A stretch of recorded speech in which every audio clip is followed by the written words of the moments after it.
Hola, minasan. Welcome back, welcome back, welcome back for another look behind the scenes here in the here in the set of Coqui-san channel. Hey, there we go. That sounds good. That sounds good. Doesn't it sound good? I guess so. Okay. So yeah, I had my whole brain ran on 100 miles an hour since last week. Because last week I didn't have I didn't know what I wanted to cover, and because I got Savage Strikers on the back end right now, the card game.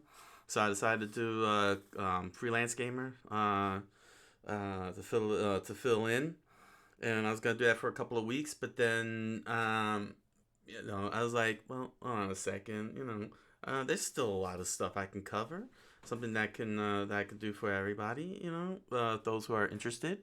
There are plenty of other areas that I can cover, and thought about the writing part. I figured, let's do some writing talk.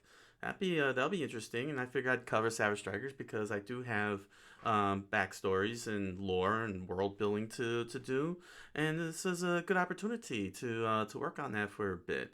While seeing what happens with Savage Strikers along the way. As you can see down below, that's one of the drafts. I think this is my third draft now of Savage Strikers, dealing with the characters lore for all 12 fighters. So yeah, so I figured do a little bit more, do some more with it, but also talk a bit about writing.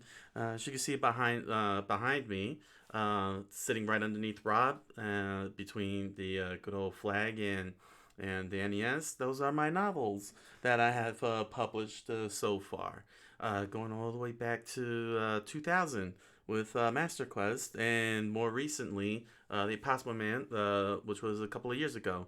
A couple of years ago.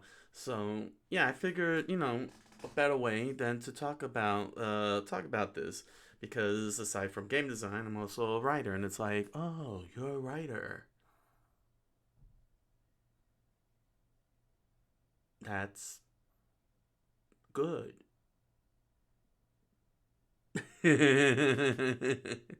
Yeah. So one of the key reasons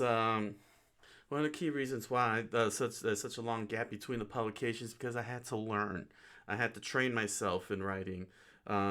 It's not it's not so much a matter of being easy. It's understanding. In fact, let me put it like this. If you've been watching Haikyuu, the anime version, not the manga release, but the anime version, you probably saw our main character, Natsu. Natsu, you know, he sneaks in. He does that whole thing where he sneaks into one of the camps, one of the volleyball camps, and he became the ball boy. And he was being challenged left and right as to his issue with volleyball. And the issue with volleyball was his issue with volleyball is that all he does is spike, but the thing is, why? It's like, why are you into volleyball? What is it about volleyball? Like he says he loves volleyball and he plays volleyball, but he didn't have the passion of volleyball. He didn't understand that there was more to volleyball than just spikes. He just thought that everybody else is gonna do the job, and and all he has to do is just run, jump, and spike. That's it. And he began to learn that there's more to volleyball than just that. But most importantly, he learned what volleyball meant to him. And so that was where I was at all this time. Aside from the fact that I had to deal with real world stuff, I mean, let's face it, you got to have a 9 to 5 job.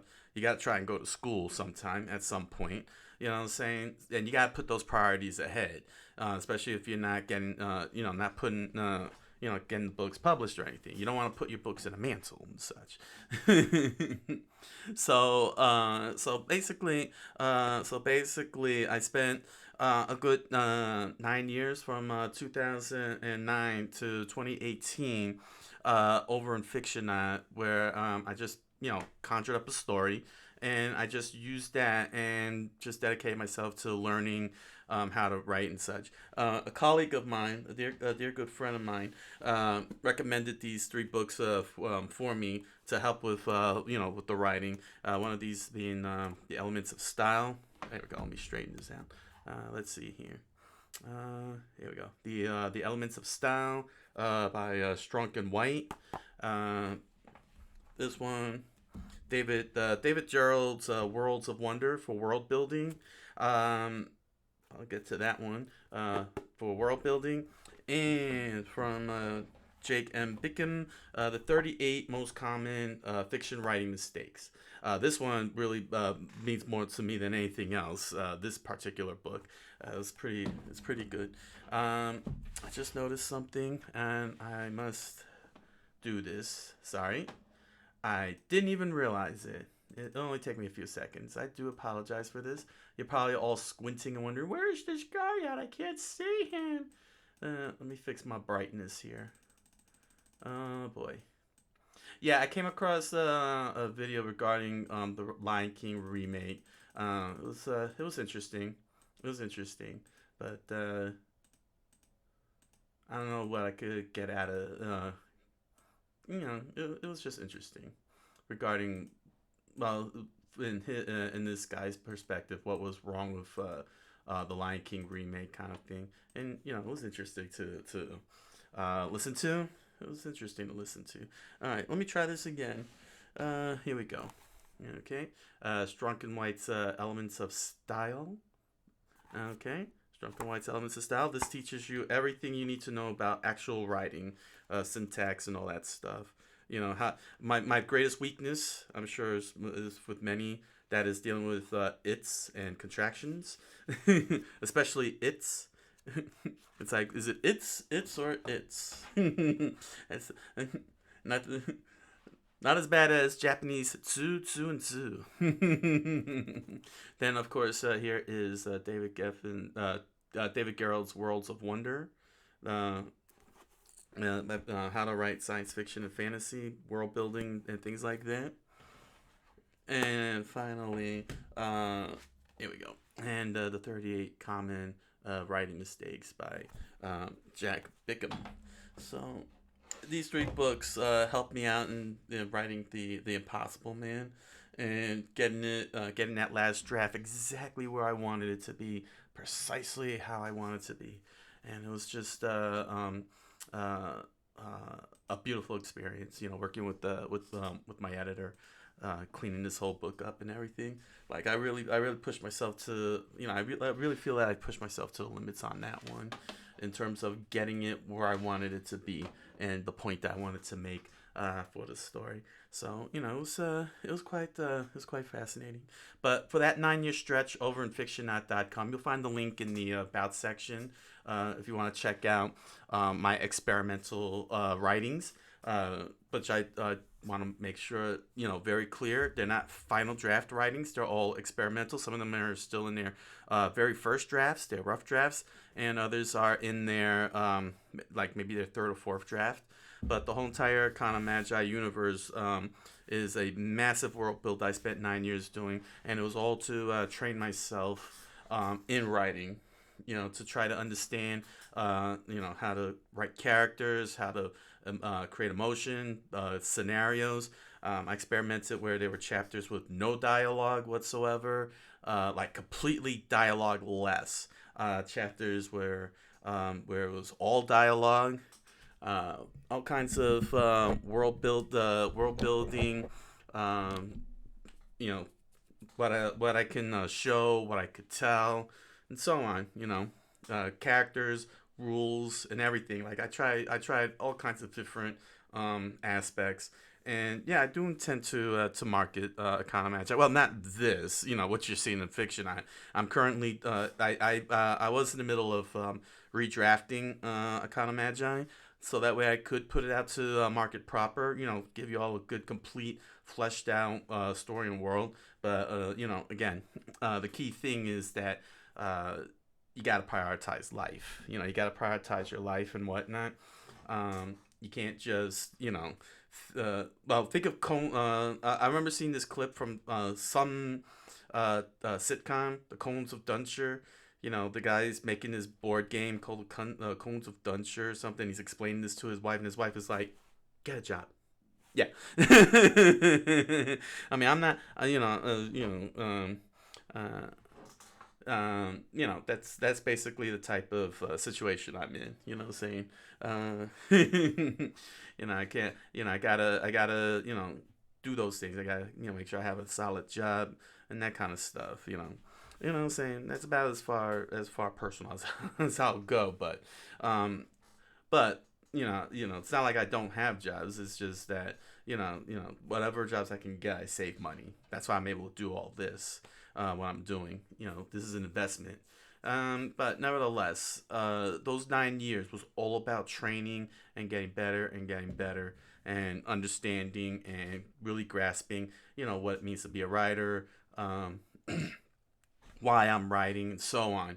And the Impossible Man pretty much pushed me to that limit. Like it really got me, at the end, sitting there saying, why did I write this for? Who did I write this for what purpose? Like it really got me to truly understand why Master Quest, my first book, got me, put me on the path, the road, why I chose that road when I released Master Quest. That led me to the Impossible Man and Akana Magi and many other things, as well as being able to implement storytelling into and world building into my game, my board games, like my tabletop games like Savagestrikers and Splatterbomb, and so on. So it's been it was pretty much a fun experience, and I still got more to do with Akana Magi. One of the stories is incomplete, and that's a memorial. But I gotta rewrite that all over again. So because it's a hot mess. That was like probably the most experimented of all the kind of magi stories, and yeah, I wouldn't even I wouldn't dare push that until I can actually get rewrite all those chapters and get into the proper place to move it forward. Yeah, so I know I'm going all over the place. I'm just winging it. If you feel I'm going all over the place, I do apologize. I'm kind of just winging it. I don't have an itinerary or criteria or any of that stuff. I'm just saying what's coming off my mind here. Before I do the one thing the title shows, and that is doing a rough draft of Savage Strikers, which is what you're gonna see me type up. So I'm just putting in some time here to try and help you understand my whole brain. Try to help you understand my whole brain here, because this is writing is an amazing experience. It's a fun experience. It's enjoyable. There's just something about it. When you write a story that you found yourself in possession of this creation. I guess what like it's yours kind of thing. You know what I'm saying? You wrote it and it's like, this is mine. This is something that I created and I'm gonna share this with the world kind of thing. And it has that exhilarated feel. Like I'm watching it's like you want all this stuff, how can I put it? How can I explain this? Like you're watching people create things, and you think it's you can't, that's hard to do, that's impossible to do, but then you find yourself writing a story, and you probably may not even realize that it's yours. You know what I'm saying? Like you actually did it, and that's no small feat. I could tell you that much. It's no small feat to pull off something like writing or game design or any other type of creative thing. It's a beauty. You know what I'm saying? It's a beautiful feeling, something that should be cherished more than anything else. I'm just trying to make sure the microphone is close enough here. Like I said, I'm just playing it fast and loose here. I'm not like being a perfectionist with this stream. This is just a nice old relaxing stream here. But yeah, how do I feel about writing? I love it. That's why that's why I made sure that I got that book done, The Impossible Man, and I'm trying to second draft my next novel.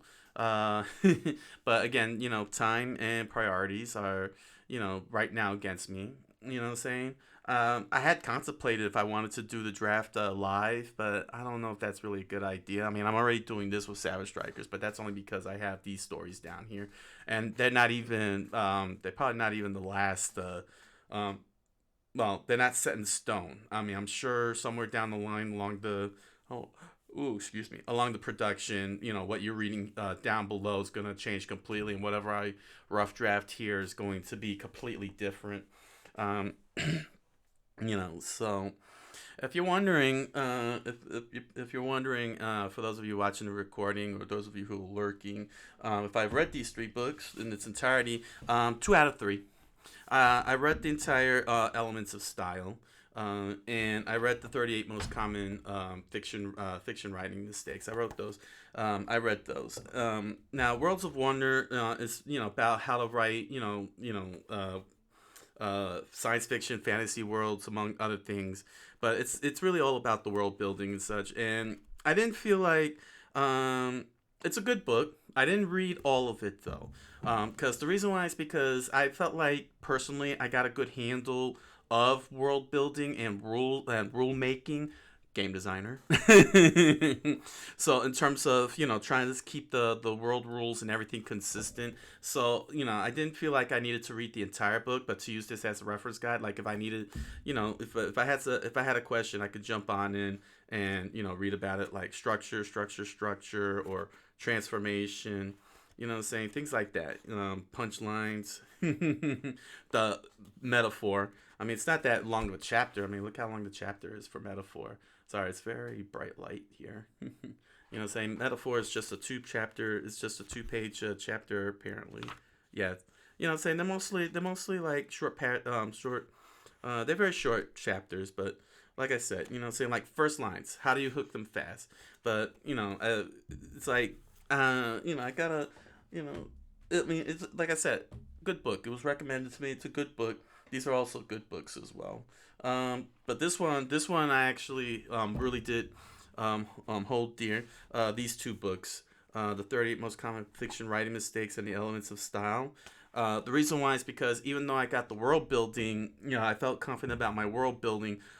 Executing the world building is a whole different thing because now you're putting pen to paper, and there is a way to write with grammar and write grammatically and such. And most importantly, in terms of story mechanisms and tellings, you want to try and make sure not to make certain uh, certain mistakes. I mean, one of the big mistakes I'm actually making that this book wanted you to stop writing. And keep in mind that I had been writing Econo Magi for 9 years, the whole entire universe. I mean, I don't know, I kind of forgot how many stories I clocked in. Different stories I clocked in, but I kept writing it because this is what the book told me. You keep writing it, you keep writing it, and I didn't want to risk losing, my ability, my will to write, and then the Impossible Man happened.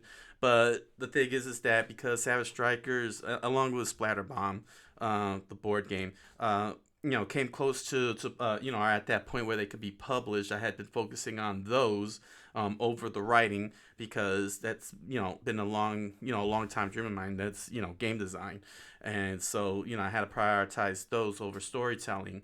But that didn't automatically mean that I dropped storytelling. Once I ended up here, the live stream starting over on YouTube, I turned Splatterbomb into a story. Splatterbomb Lounge is an ongoing story, not a. I'll leave that up to you to decide. I'll leave to you critics out there how you feel about Splatterbomb Lounge as a storytelling device for a let's play and so on. I'll leave that to you. But I'm also working on the story of Savage Strikers, and that's a good thing because it got me back to writing again. So writing the storyline for all these fighters, they went through multiple drafts, including the world build, in that regard.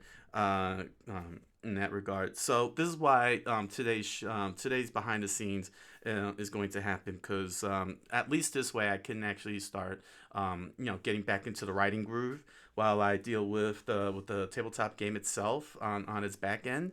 And like I said, this is just a rough draft.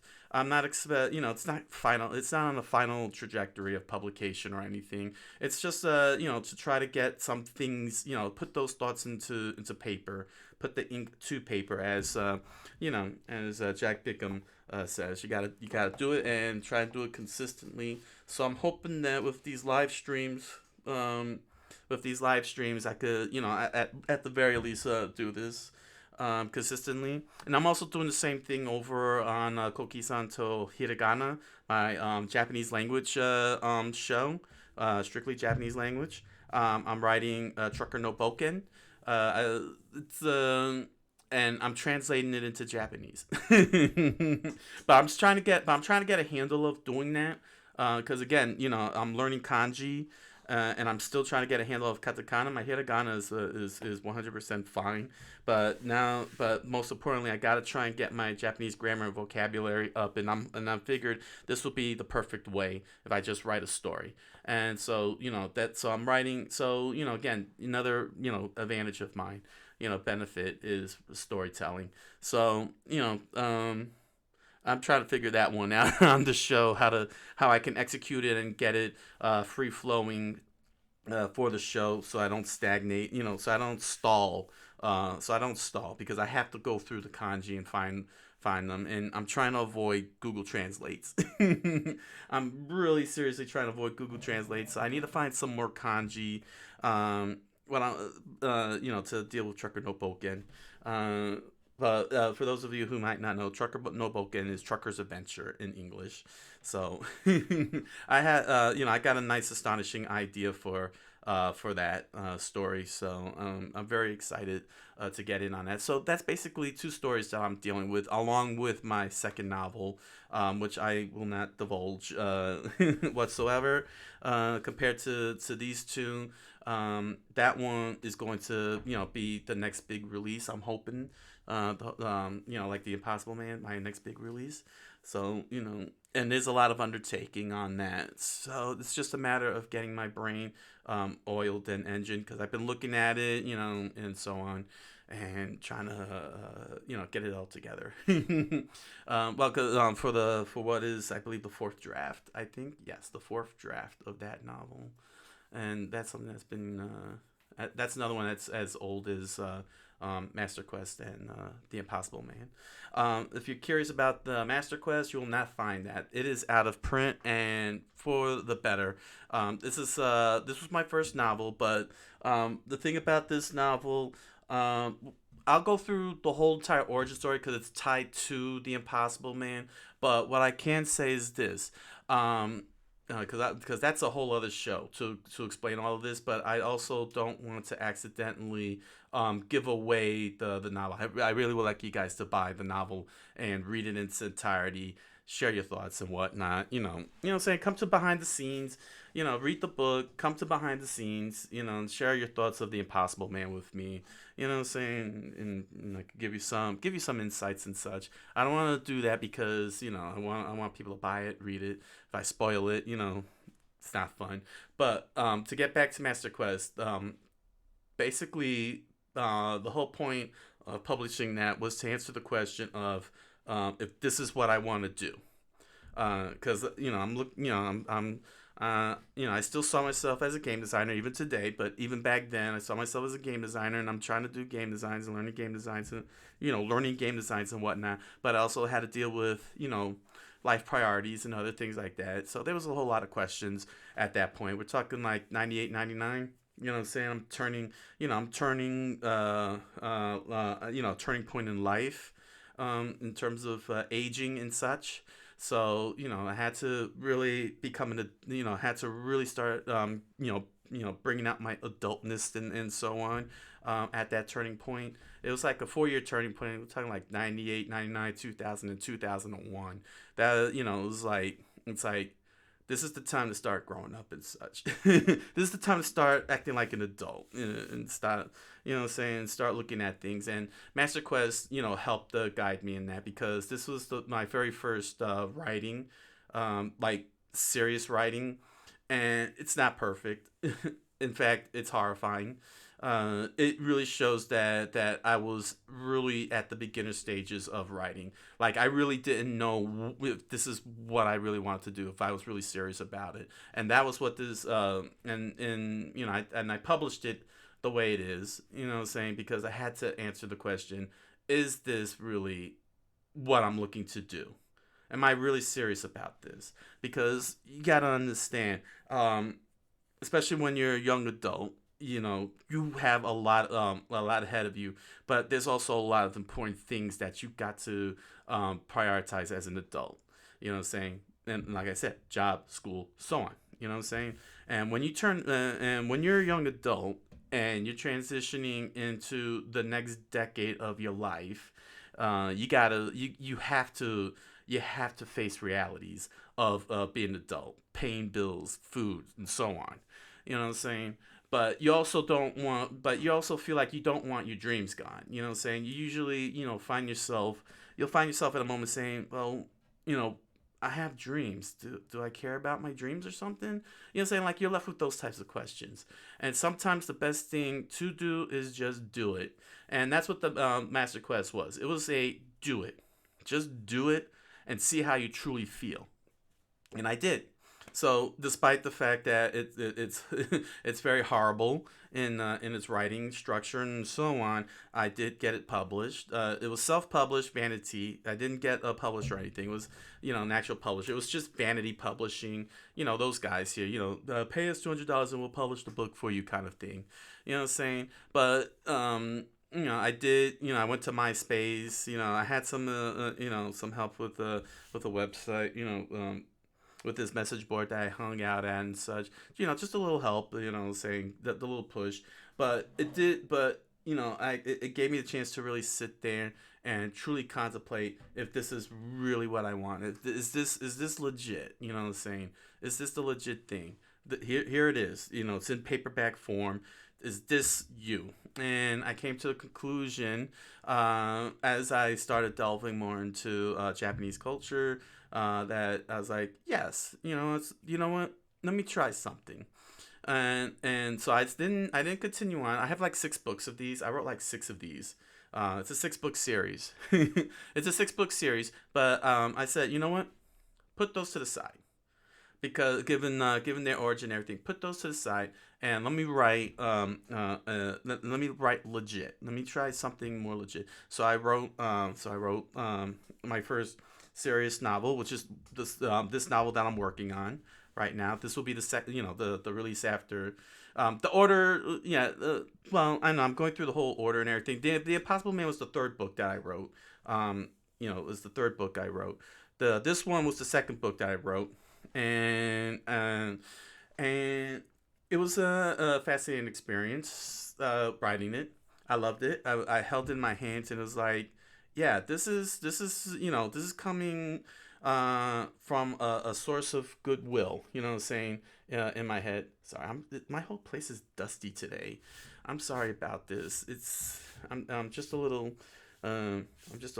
finicky about the dust here. I got a lot of equipment going on, like that NES.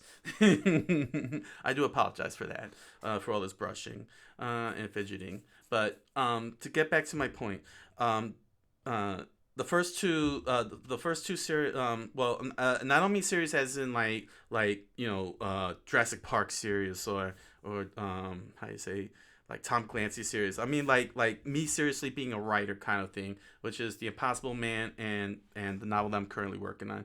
This one was my second one. It went 31 chapters. I'll let you know right now. It went 31 chapters, and when I held it up, I was like, oh, this is great. It felt good. There was a good feeling to it. Like it really felt legit.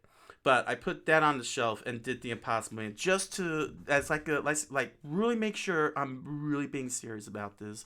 Like this like, am I not lying to myself? Basically, the Impossible Man was like the final confirmation. This was like, okay, is this a one-off thing that you wrote here in 2001, or is this or are you really serious about this? Like really, really serious. Like a final confirmation was The Impossible Man, and that one was done in 2002. So in every sense of the In every sense of the word. Since around 98, 99, I was writing.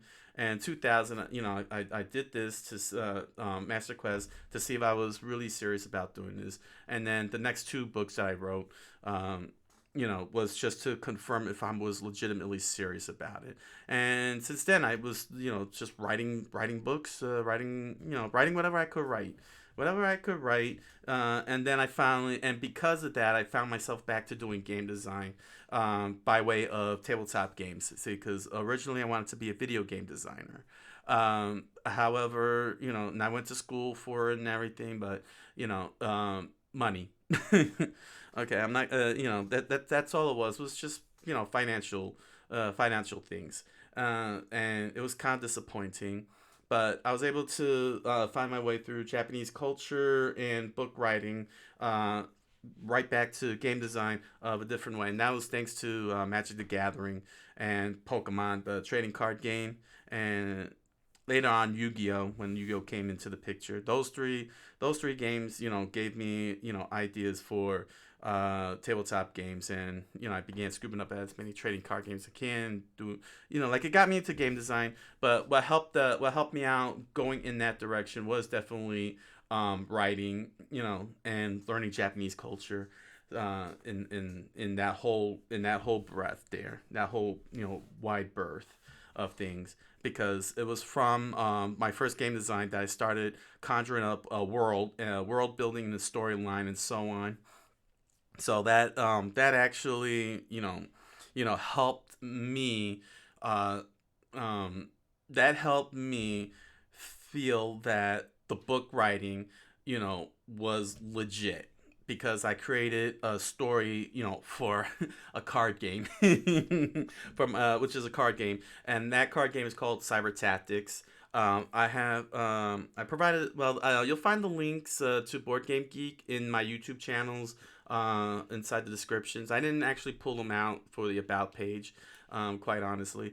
That's still a big work of progress, all things considered. But that was the first tabletop game I created, and I put a storyline behind that card game, thanks to all this writing. So it helped me find another way to get back into game design. And so now the writing, book writing, just writing in general, is now integral to my endeavors, because it helped me, like, really find my way back to game design, and it got me back to um uh saying, like, it got me to do things. Excuse me one second here, my throat is getting a little coarse.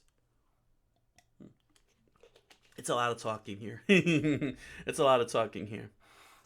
So I began experimenting with different types of game designs. One of those, of course, being Savage Strikers, early drafts known as Combo Battler. You know what I'm saying? I'm writing up all these world builds for all these tabletop games, board games, and so on. And that's when I found my way to Fictionaut. And it was there at Fictionaut, I was able to get the invite from Jurgen Faust, and he, because it's by invite only. I'm not sure where they're at this point. I mean, they've been there for over 10 years, and they're still there. But in 2009, I got in, and I just treated that as a training ground while I focused on game design, because because I got the passion back. So I came up with a kind of magi, and I just made a whole universe out of it. And it's from there that I took advantage of these books to practice world build, and studying world build, characters, speech, and so on, rule making, magic, and saying, like, everything that you gotta learn, and try to understand syntax, writing, and so on, writing in different voices and whatnot. So and it was because of those 9 years of training that I finally got myself back into the Impossible Man, which is intended. If you've seen my press release, which is available in the About section here on my channel, the whole purpose is to try to bring this to the people of Japan. Saying I just have to hire professional translators, and find out how to get that book released inside Japan and so on. But that's why I'm doing Trucker no Boken, uh, saying to try and make a story for Japanese audiences. But this is also for Japanese audiences. A lot of my stories are designed with Japanese audiences in mind. But thanks to those 9 years of training, I was able to I hired an editor and went through the whole thing, inside and out. Like really, really got everything I needed fleshed out. Made sure that the questions that needed to be answered were answered. Things that had to be foreshadowed. Make sure everything hit its mark perfectly. And most importantly, given, wow, given one of the most important things was understanding why I wrote that book. Saying like what was the whole like I really had to look back at the whole journey because we're talking about when did I post this up? I re-released this in 2019, 2018. Around 20, yeah, it was 2018 that the editing started, and then 2019 was when I republished it in trade paperback. Um, yeah, I think so. That sounds about right. Yeah, no, it was 2019. Right. 2019. 2019. I got it. Yeah, no, 2019 was when I got it up in the publication. I did the. Yeah, yeah. 2019 was when I got this back up. And, you're talking about nearly 19 years since I had first. It was like 17 years. 17 years later, after the first draft. And I know, like I said, you're probably sitting there and say, "Oh, you're taking too long. You shouldn't be doing that." And it's true. You shouldn't. I shouldn't have done that. But the thing is that uh, life priorities. You gotta prioritize your life. It's a beautiful dream and everything. But what good is the dream if you if you got no money, if you got no finances, you're not paying your bills, you're not in school. What I'm saying? I'm saving up my money, saving up my money, and that was more important than anything else because none of this would really matter if nobody picks up my book for the next 5 years, and what I'm saying, and I have no money to show for it. I gotta keep that. You always gotta do that. Always keep those life priorities, at the front and center until you can actually, until something like this can actually legitimately pay your bills. Stephen King wasn't lying when he said that. He wasn't lying when he said that. You gotta, you're not there yet unless your works actually pay off your bills and takes care of your groceries and such. You gotta have that, you know, you know, and you gotta be real serious about it, like serious about it. But I took a different path mainly because my game designs. I was networking during that span when I was dealing with Arcana Magi, and that was my primary goal. The books were, the books was just as much was just an assist. It helped me get back to game design, but it proved to be very crucial and very important in the end. And I couldn't just throw it off to the side just because I suddenly started doing networking with game design with game designers and such. For my tabletop games, what I'm saying, that this this was the reason why I was able to get myself back into the game design. What I'm saying, it resparked what was lost. And so that's what, and I still haven't given it up. As you can see down below with Savage Strikers, if you look at all these characters, what I'm saying, this is the most recent. This is the most recent new footage, new text, new draft that I've written. you know, and that's how it goes. So I got the Impossible Man up. If you're interested, just go to the About page. You'll find the link below to Amazon and Barnes and Noble. If you're in Japan, you could get the English language version at Amazon Japan. All the links are available. So, please, by all means, if you want a nice little comedy, nice fun fantasy comedy, what I'm saying, just jump right on in on the Impossible Man. And I thank you. Thank you all for your support. So, that's the best I could do. I think that's it. So, yeah. Um, so what we're here today for is I'm going to do some rough drafting of Savage Strikers because, like I said, you can see below, I got some world building going on. See, like this one here, this is the world build, and then I got the characters. So I want to try and make a story out of this. Um, I'm thinking maybe try and do the first chapter. Type up the first chapter. I don't know if I should mute. Quite honestly, I don't know if I should mute primarily, because you probably might want to hear it, and I probably won't even remember to do so. I should have maybe I should have added a mute button or something. Behind this is some behind the scenes stuff I'm looking at, but I'm looking at maybe writing the first chapter. Just do like a quick five page chapter. I wish, unfortunately, I don't have any music. I would have liked to have had some lo-fi beats and be lo-fi guy, be lo-fi guy. But listen to beats and you all put on the loop and put lo-fi. Make it put on YouTube. It says lo-fi guy, and it's just me typing. So, yeah, this is what we're here for. We're here for this, but I thought I'd give a little bit more info about me and writing.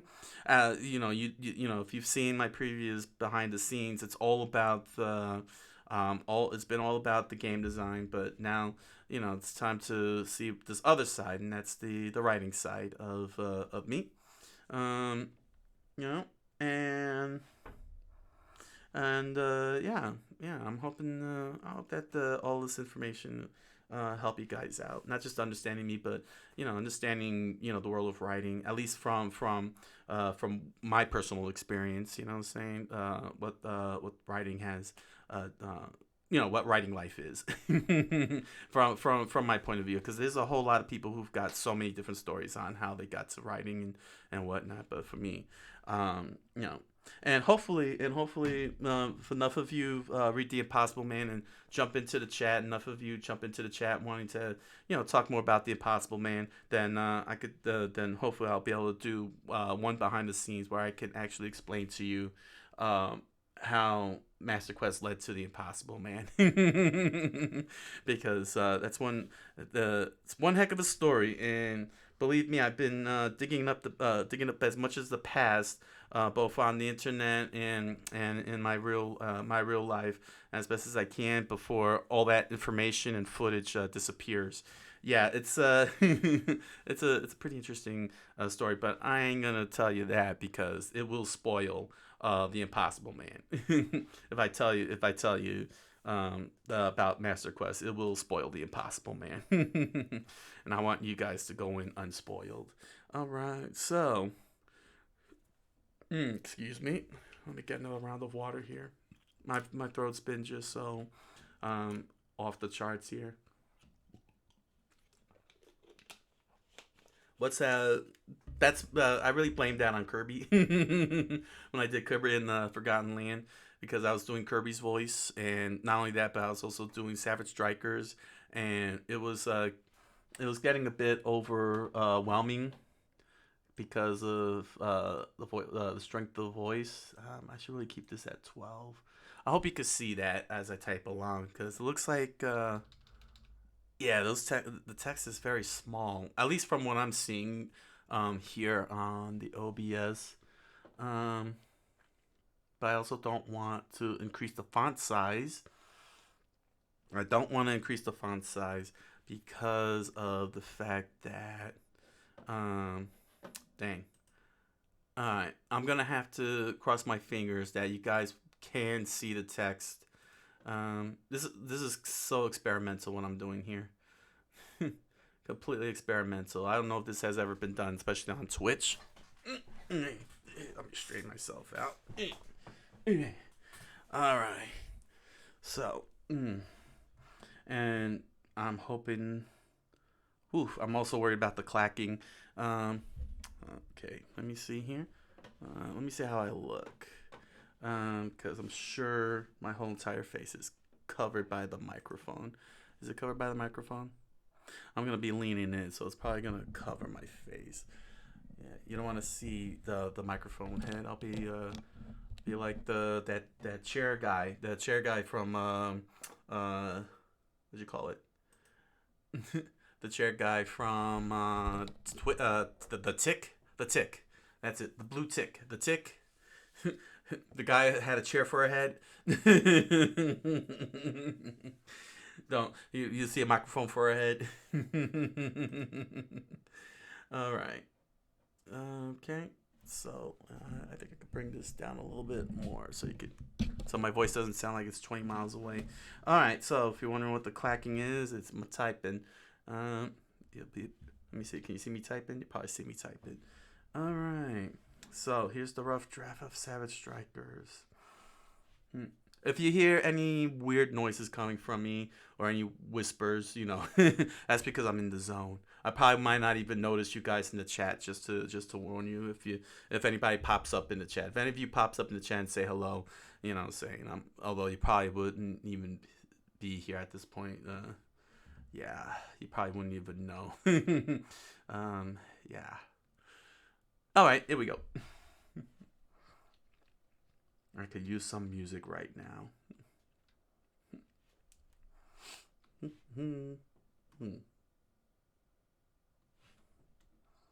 Oh, you know what? Hold on a second. Let me just see something.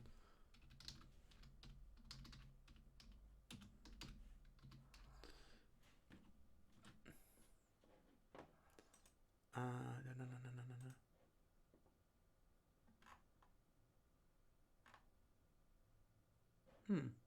I just noticed that they don't do that anymore.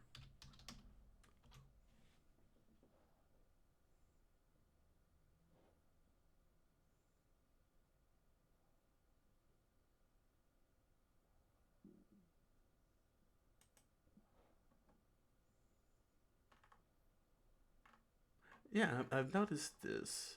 Newspapers. It seems like these newspapers don't mark the location. Huh.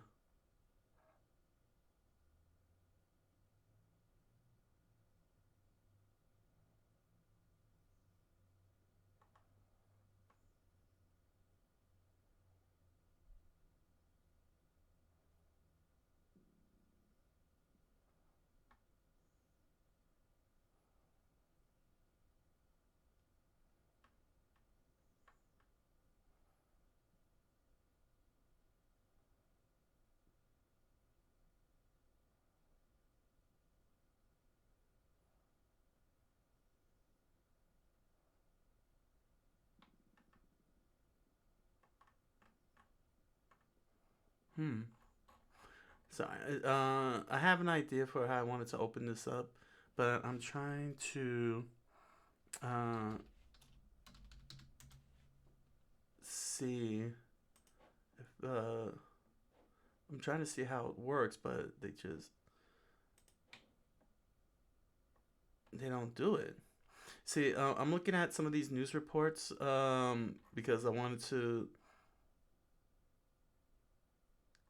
put a little style to here, stylization, um, but they don't do that. What they would do is before they start the whole article, they would put the location of where the report is happening at, but they don't seem to do that. Yeah, let me try. Let me try something. Let me try another location.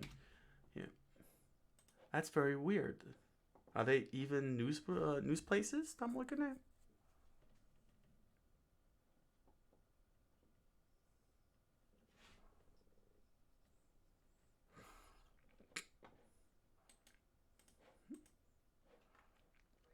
No, not even ABC News does this, huh?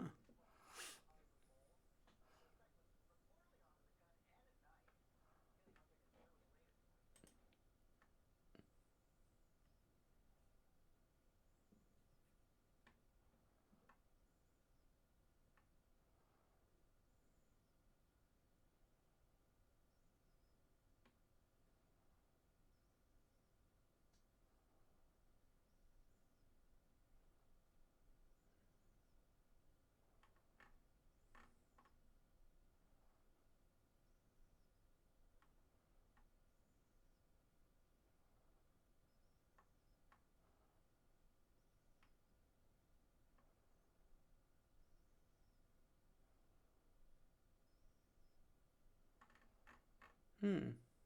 Sorry, I just caught this little news here. Um.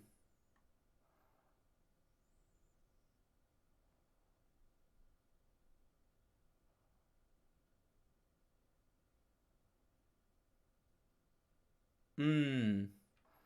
Hmm. Uh. Yeah. Now I'm just looking at this news report. It's regarding Dave Chappelle. Uh. But I'm not gonna get into it or explain what it is. You'll just have to look for that yourselves. Mm. Mm. Mm. Mm. Yeah. So I wanted to open it up like this. What I wanted to do is I wanted to open up like this, like you would see in a news report. Um, this is how they used to do it. Um, I believe it was this way, like that, uh, and then you would start typing out. Um, uh, I believe that's the way they did it as a news report, but looks like they don't do that anymore. At least here on the internet, I'm very disappointed. I'm very disappointed. Um, you know. Uh, all right. Uh, okay. We're still doing on good time. Oof. Okay. So yeah, I'm sorry about that, everybody. It was just there was just an aesthetic that I wanted to pull off, and that wasn't provided for.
Yeah, there it is. See the dashes? How the dashes transform? This is the way it looked.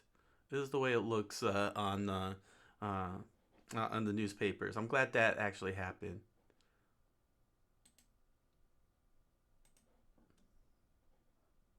I'm glad that worked out. That's good. That's good. Yeah.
You know what? I'll just go ahead and say it.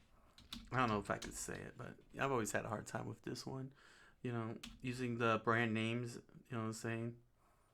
But just for this draft.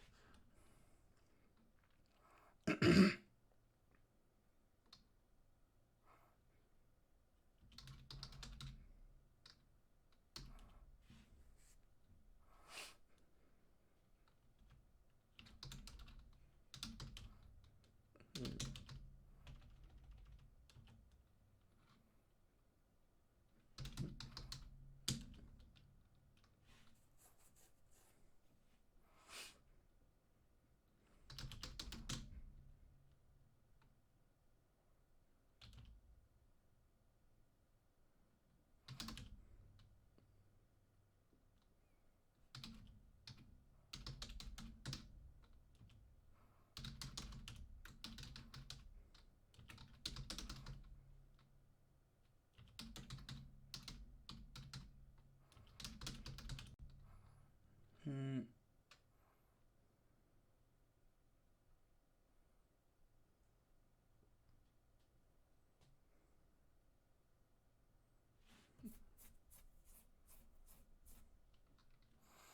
Hmm.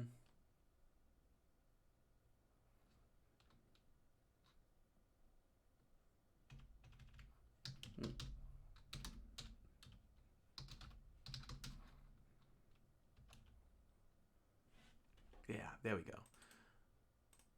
Okay. A truck. Well, I don't know why I say rail yard. A truck yard.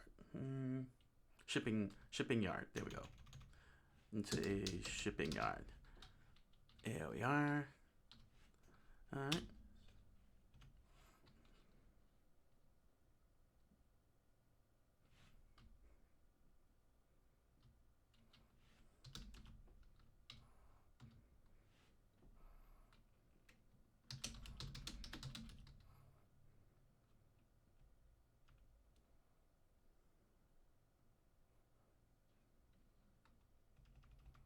Hmm.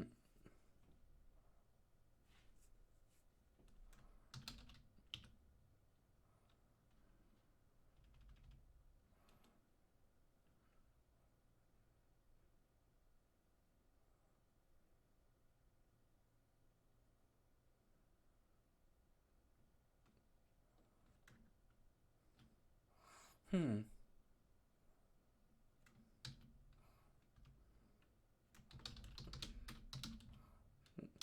There we go.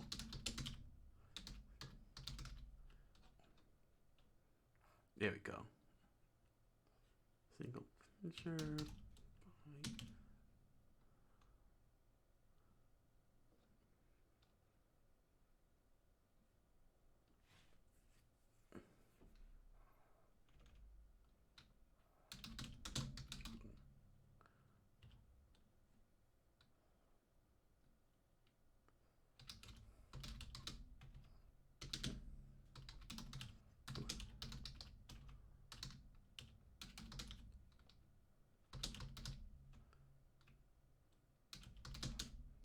Mm. There we go.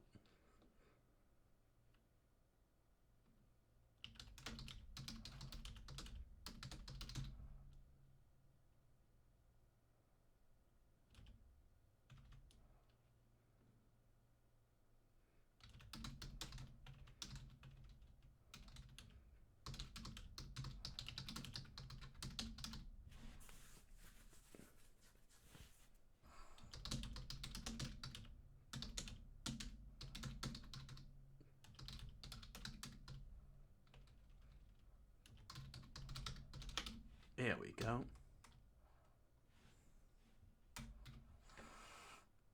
Bam. There goes our opening preamble. All right. Mm.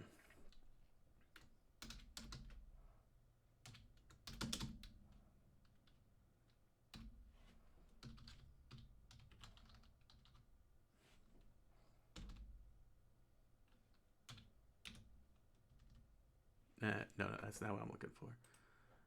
No, that's not what I'm looking for. Here we go. So, when I finish this whole page, here we go. That's perfect. Once I finish this whole page, I'll pause for 5 seconds so that we can all have a chance to pause and you can read the whole thing and, share your thoughts. You know what I'm saying? If you want to. Let's see. Let me just double check something for myself here.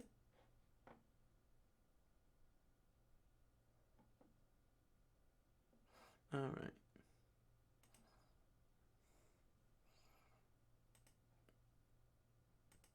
Okay.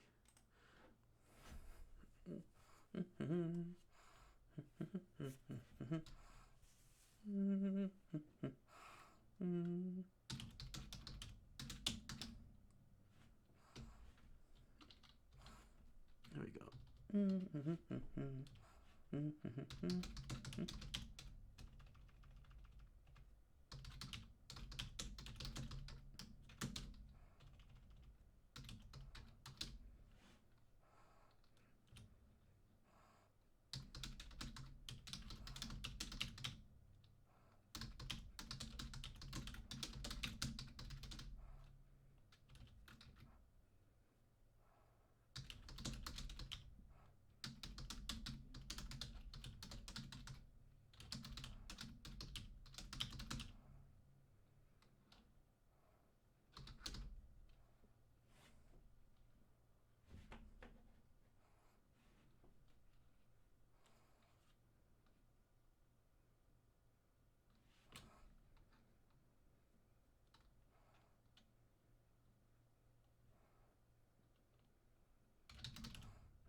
There we go.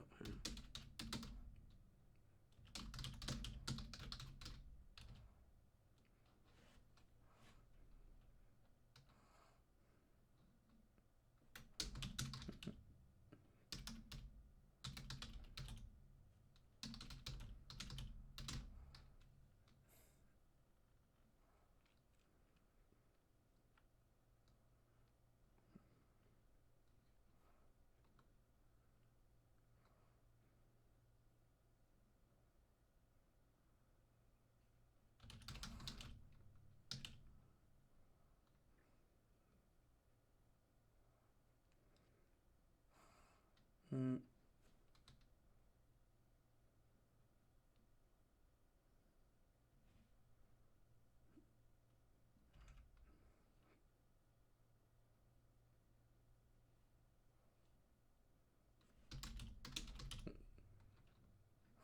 Mm.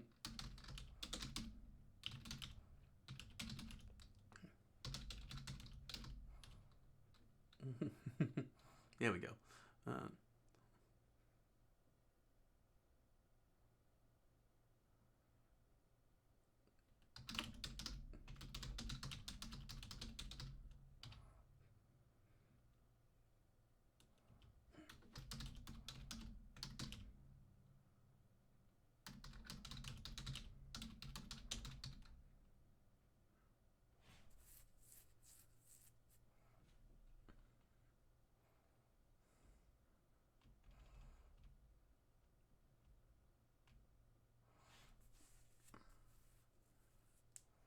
hmm.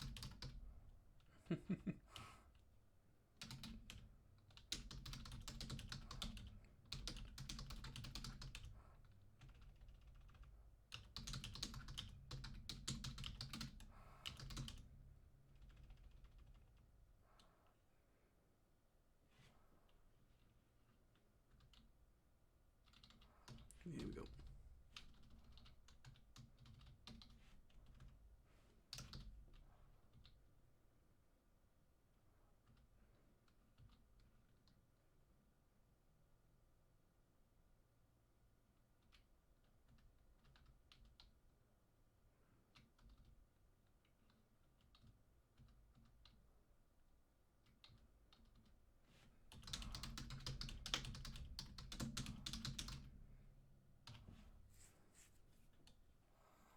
There we go.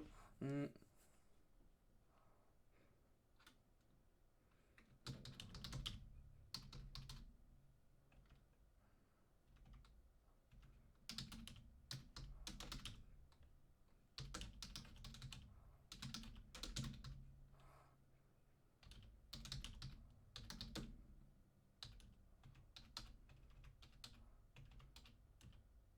Ah, alcoholic.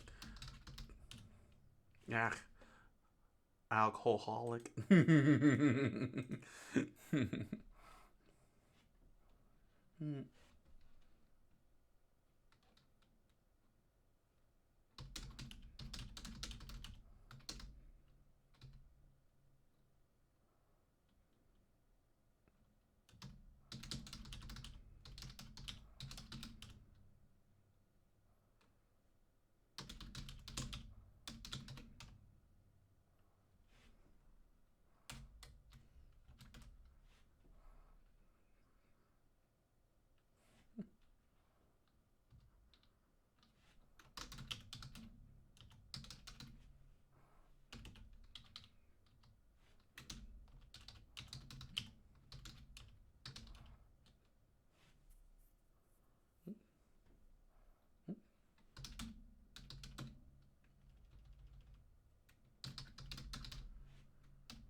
Oh wow, there is. Okay. It's not in the vocabulary.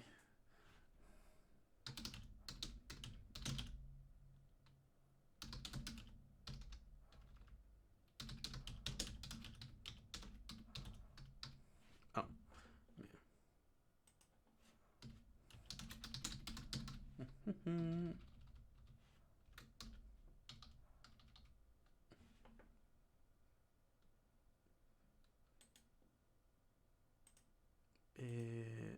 Here we go. No, no, no. Here we go.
Mm-hmm.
Nah, that's too cliche. I almost pulled a cliche there. I was about to write a cliche. No, no, no, no. We're not gonna. We're not gonna. No, no, no, no. I almost wrote a cliche. That was a close one there. Oh boy.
Hmm.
Mm.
Mm.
If you're reading this and you're thinking real hard, yeah.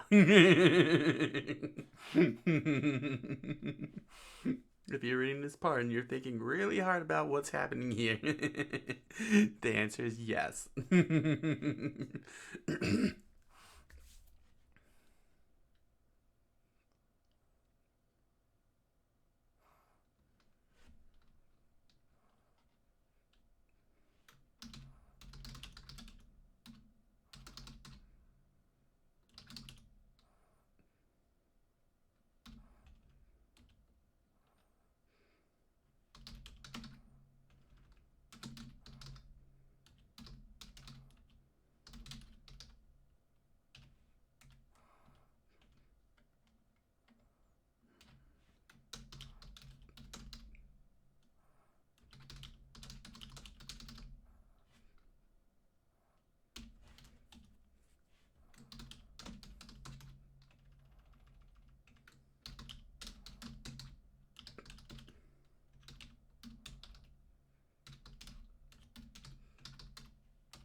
Hmm.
fell over.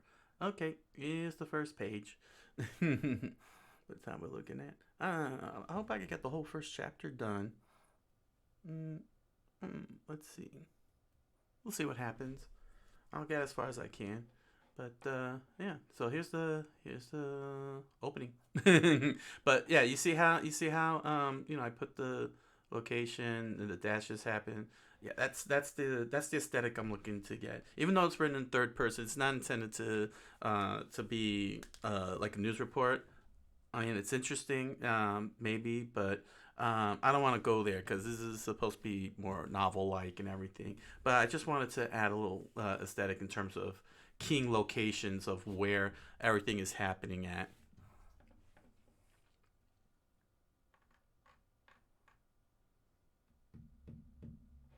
Mm, okay, so yeah, that was the 5 seconds. I hope that. Oh, sorry, that's something else here. No, this is it.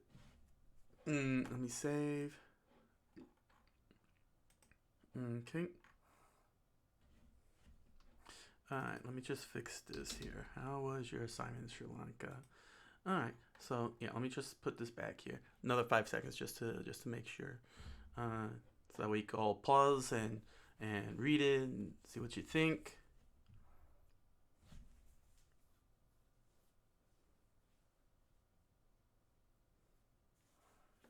Okay, and let's go.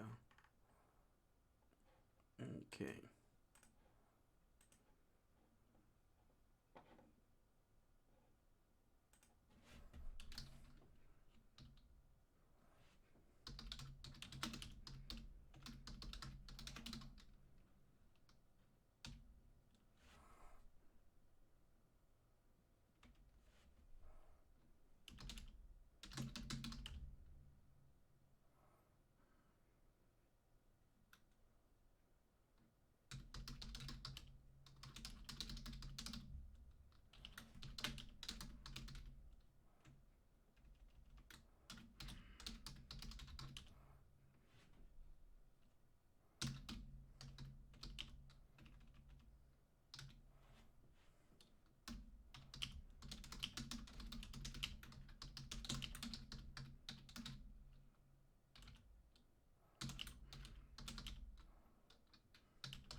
Again, I'm misspelling alcohol. I am not good alcohol.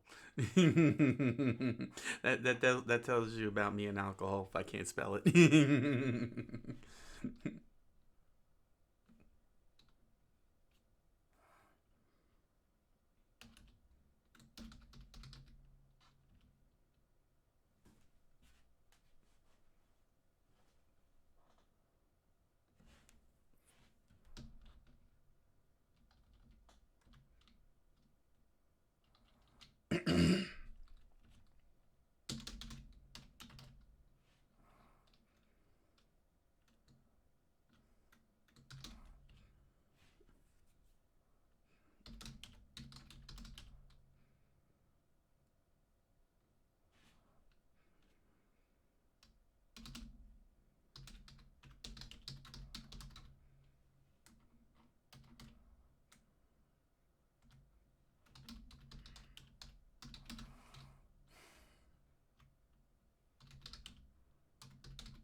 Oh.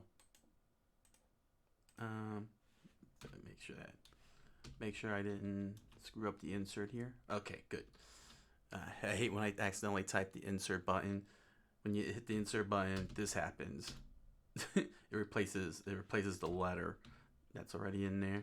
Uh,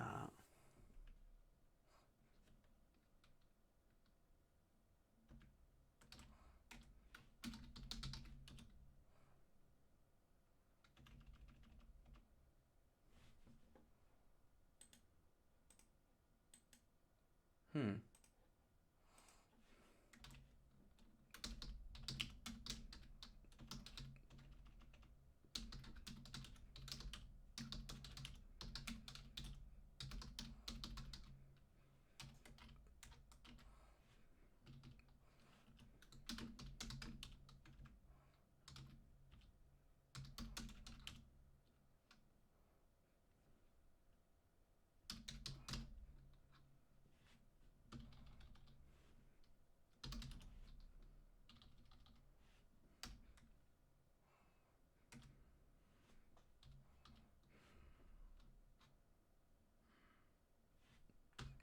See, here's the problem. It's here, let's pull up Old Strunk and White and make sure I'm getting my it's correctly here.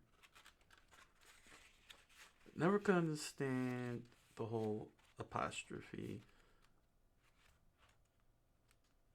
business here with it's. No matter how many times I read up about it's, I still can't wrap my head around. I mean, I am saying it is a miracle, but Let me see here. No. Oh, it's not here. Where is...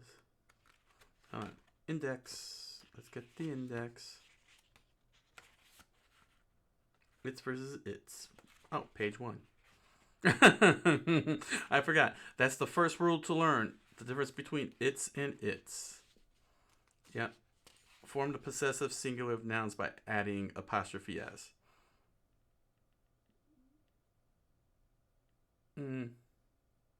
Follow this rule whatever the final consonant. Thus write Charles's friend, Burns's poems, the witch's malice.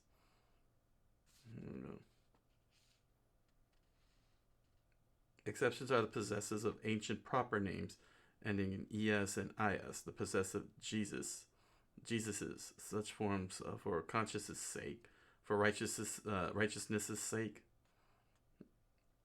But such forms as Moses' laws, Isis' temple are commonly replaced by the laws of Moses in the temple of Isis. Here it is. A common error is to write it's for its. It apostrophe s for its, no apostrophe. Or vice versa. The first is a contraction, meaning it is. The second is a possessive.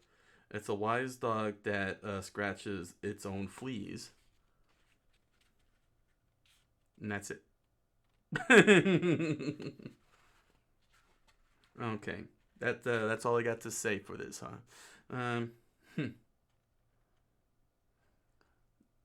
So I don't know why this one is telling me to drop the possessive. I guess, oh, wait.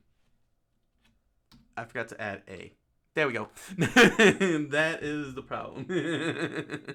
Problem solved. I forgot to put a. It's a miracle. It's a miracle. Now the possessive s makes the not possessive, the contraction makes sense now. Now, one of the things that I tend to do my writing is in terms of the narrative writing. I don't use apostrophes. I don't use contractions. I just write it all out. I feel it's a lot safer, writing wise, grammatically wise, to just write out, just not use contractions for the narrative writing. But in terms of dialogue, like here, since this is dialogue, we speak in contractions, at least in the English language. So it makes perfect sense to use contractions in the dialogue. And at least this way, it gives character to the character, personality and persona, and help differentiate that. There'll be some characters that won't use contractions, and that is the way that they talk, and it adds to that flow of character and character development. So if you're kind of wondering why you don't see contractions in the narrative, that's because I don't use it at all. It's a little bit more safer for me. With the exception of like the possessive, like Nagisa's eyes here. Unless it's possessive, there'll be no apostrophe. There won't be any type of contraction going on. Did I put contractions in here? No. I kind of that's kind of like instilled in me never to use contractions. And remember, it's contractions like don't, doesn't, or it's with it is. But possessive, in terms of like Nagisa's, if it's a possessive form, that's when I'll use the apostrophe, and that's it, for grammar's sake.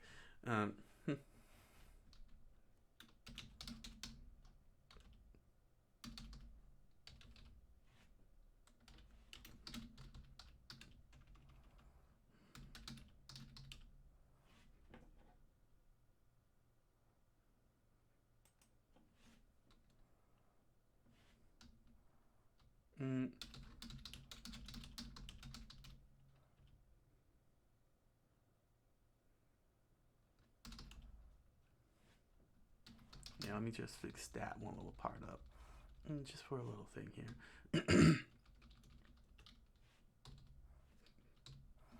Okay.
Interesting. Yeah, gave the apostrophe S on that one. Okay.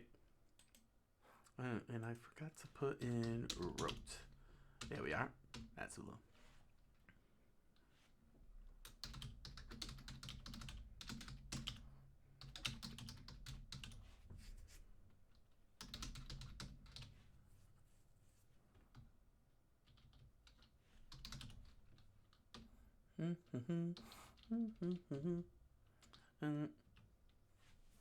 Dang, I was hoping I could have gotten the whole chapter done, but I don't want to stay up too late, viewers, because I do need rest. I'm kind of operating on a very unhealthy thing here.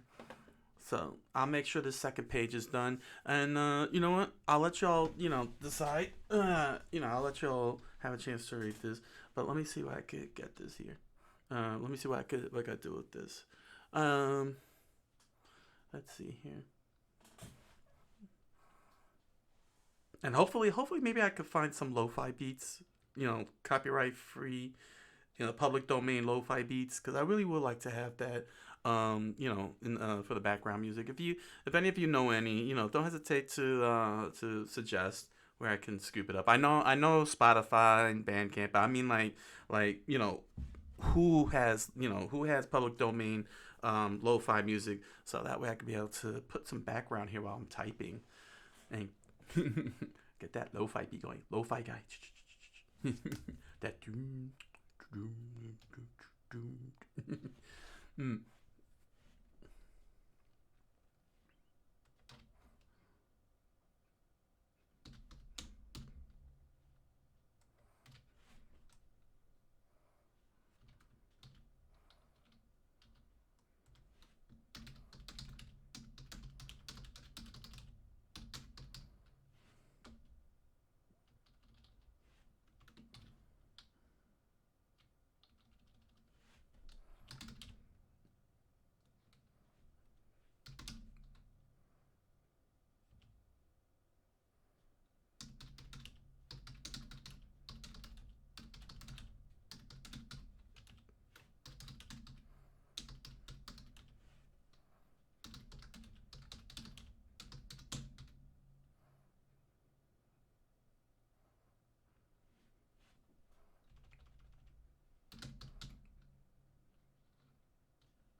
Mm.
Let me check something out. Just a quick research here.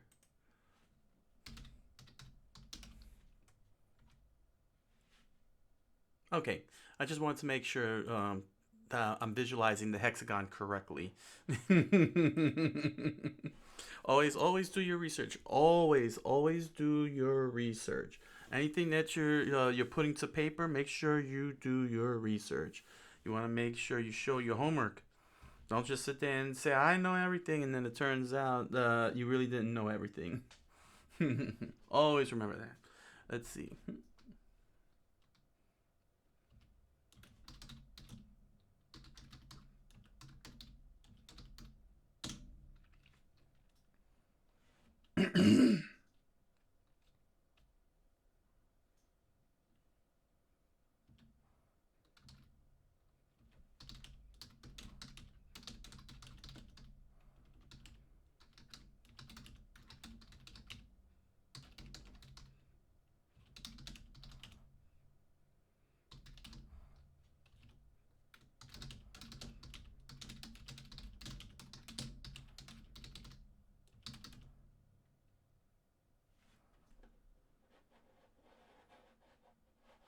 Yeah, where is? There it is. Trying to find.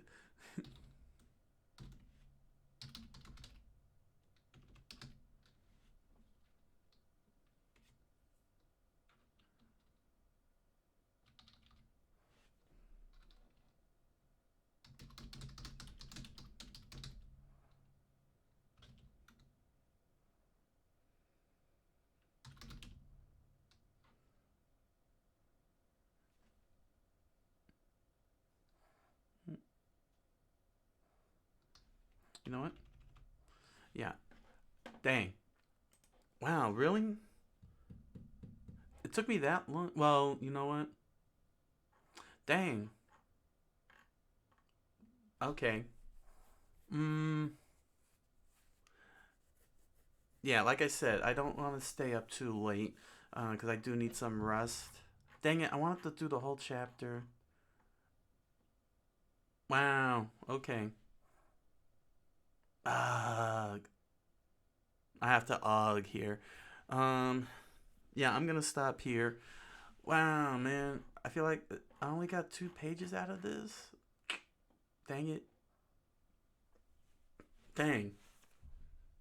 I'm usually a little better than this. Apparently, I've gotten rusty. Oh man. Yeah. All right. All right. So let me just put this here for 5 seconds and give you all a chance. So that way you can all have a chance to pause and so I can stop scrolling up and down. All right.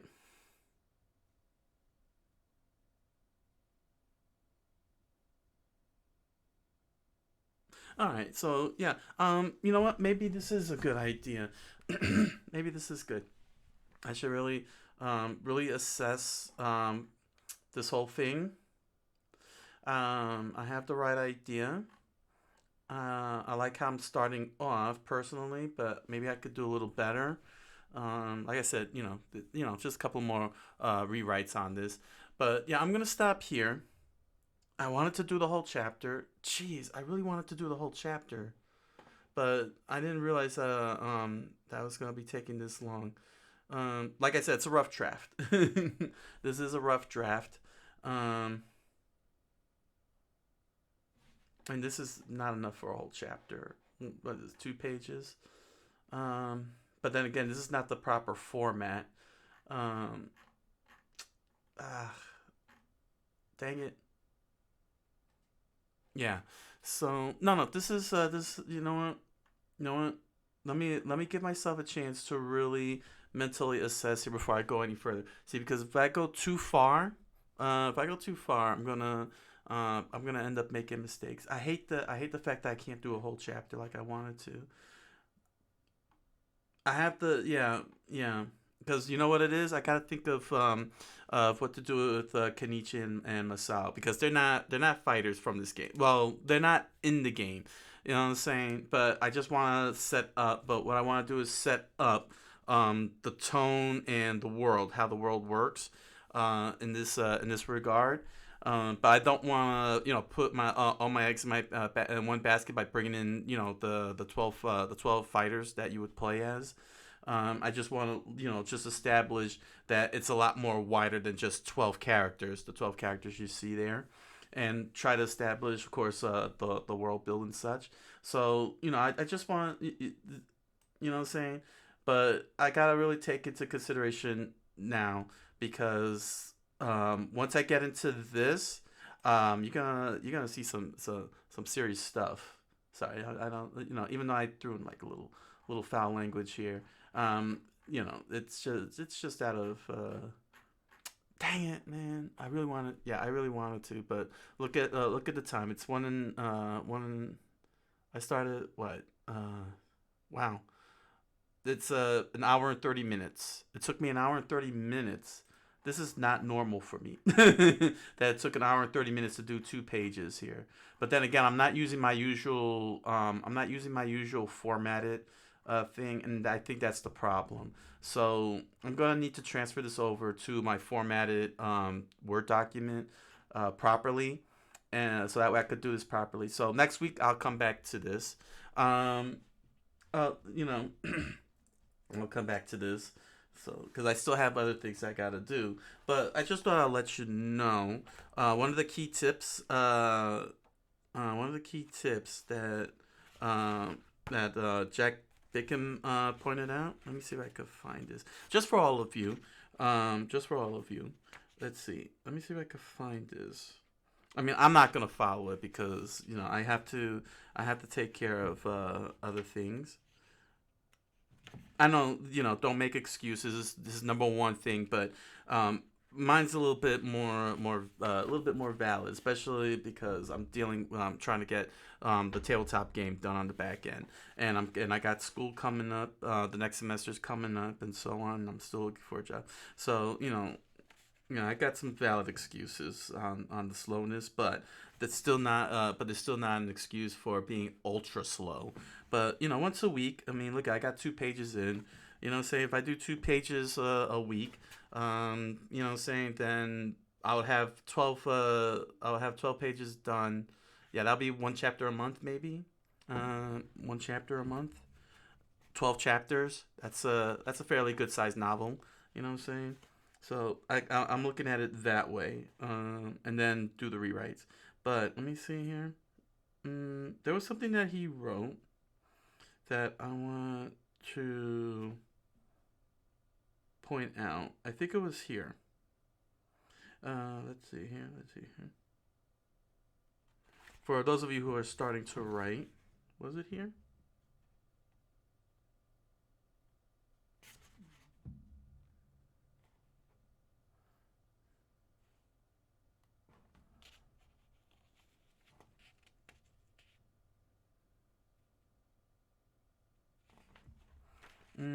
No, this is not it.